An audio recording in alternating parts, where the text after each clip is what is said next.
সম্মান আছে সেখানে অপমানও আছে, যেখানে সুখ আছে সেখানে দুঃখ আছে, এই সবই একই সিস্টেমেরই অংশ।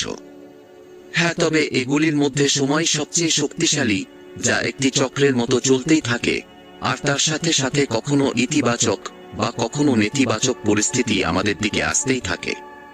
কিন্তু এরই মধ্যে পরমসত্তা আমাদের সকলের কাছে এমন নির্দিষ্ট কিছু সংকেত পাঠাতে থাকেন, যার সাহায্যে আমরা আগত সময়ের সম্বন্ধে বুঝে উঠতে পারি, আনন্দিত বা সতর্ক হয়ে উঠতে পারি।